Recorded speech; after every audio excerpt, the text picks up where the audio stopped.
तो अपने आप व्यक्ति के जीवन में, साधक के जीवन में बधाइयां बजने लगती हैं। एक वाद्य यंत्र बाहर बजता है। मैं आपको बताऊं, बाहर की दुनिया अलग है और भीतर की दुनिया अलग है। जो जितना भजन करता है वो समझेगा, भीतर की दुनिया अलग है। और भीतर में जब बाजे बजने लगे भक्ति के, आध्यात्म के, तो मानव जीवन धारण करना सफल हो जाता है। महाराज मैना, महाराज हिमाचल बड़े हल्का हो गया।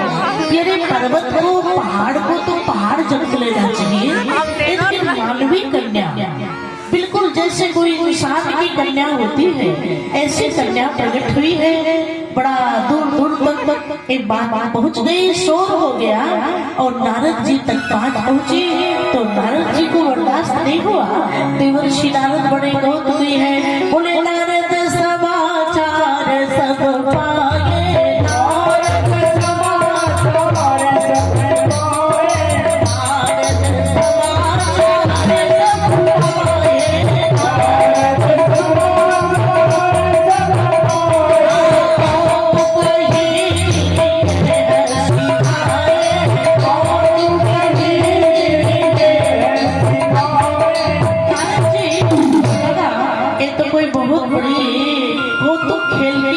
तमाशा की बात है। महाराज हिमाचल के घर में पहुंचे। महाराज हिमाचल पहले से ही विनम्र है। अगर विनम्र नहीं होते तो लक्ष्मी जी भक्ति घर में कहाँ से पधारती, अन्नपूर्णा भवानी कहाँ से पधारती। नारद बाबा के चरण को पखारा। महाराज हिमाचल ने आसन पे बिठाया, चरण का चरणामृत लिया, बोले और अपने सौभाग्य का वर्णन किया।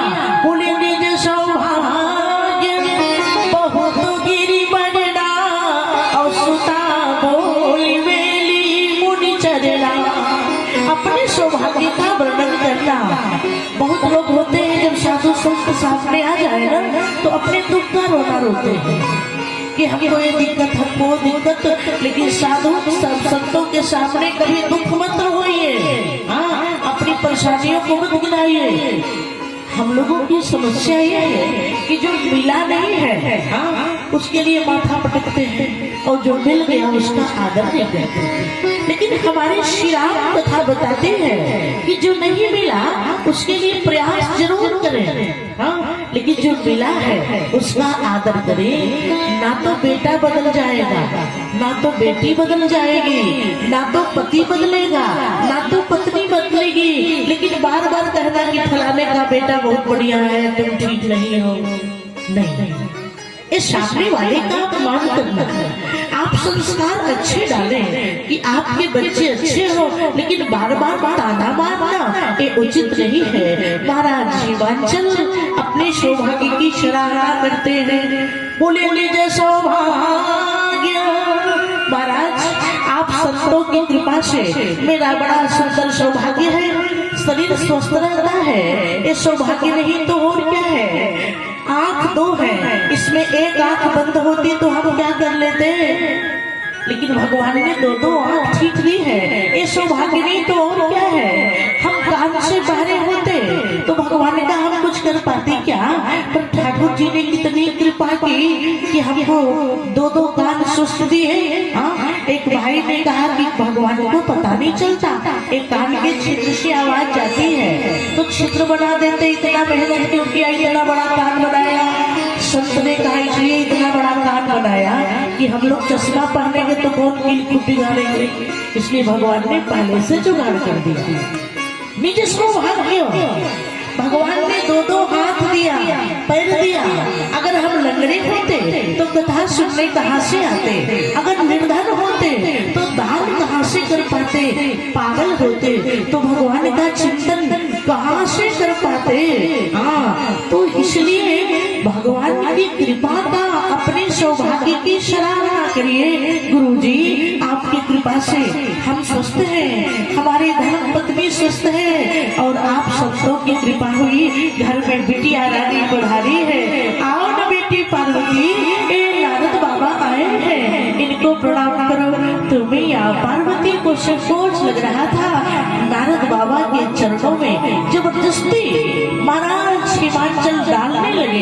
बिटिया को संस्कारिक बनाना है तो बोले सुता बोली बेली मुनि चरना।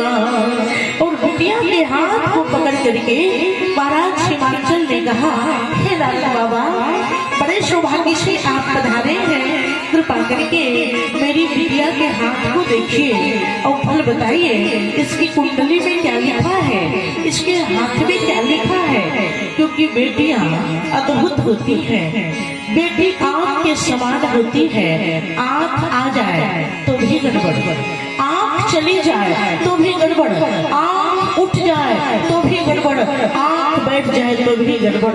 जब बेटी घर में आती है तो मन में खुशी होती है, लेकिन माता पिता के दिल के कोने में एक पीड़ा होती है, पता नहीं कैसे घर में बेटी का विवाह होगा।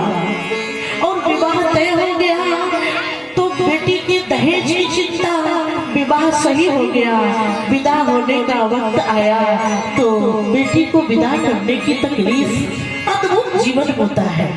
वास्तव में दुनिया में दानी बहुत हैं, सारे दानियों को मैं प्रणाम करती हूँ, लेकिन निवेदन करूँ, दुनिया का सबसे बड़ा दान है कन्यादान करना। परमात्मा सबके किस्मत में कन्यादान का सौभाग्य नहीं देता, इसलिए कन्यादान की शास्त्र में बड़ी महिमा है। महाराज हिमाचल परेशान है, बेटी के भाग्य में कुंडली में क्या लिखा है। सो बाबा आप बताइए ना। देवर्षि नारद मैया पार्वती जी की हस्तरेखा का निरीक्षण करते हैं और कहते हैं, सुनो राजा, आपकी बेटी में ये 1 2 3 4 नहीं 11 गुण है। कौन कौन गुण है। बोले सुंदर सहज सुशील सयानी नाम तुम्हारा भवानी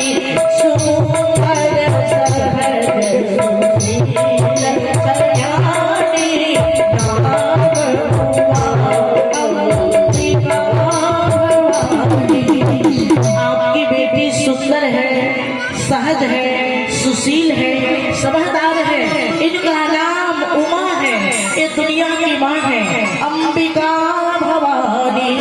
सुनो, अगर कन्या सुंदर हो और सुशील ना हो तो ससुराल से रोज शिकायत आएगी कि आपकी बेटी उदंड है।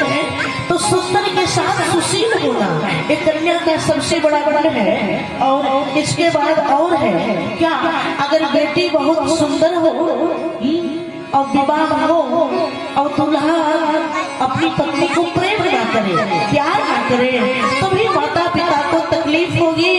तो नारद बाबा ने कहा, आपकी बेटी पति को बड़ी प्यारी होगी। बोले हुई है ये संतत प्यारी, आपकी बेटी पति को बड़ी प्यारी रहेगी। अच्छा, पति प्यार करे और जब दुनिया से चला जाए तो माता पिता को तकलीफ होती है। आपकी बेटी का सुहाग कभी जाएगा नहीं। बोले सदा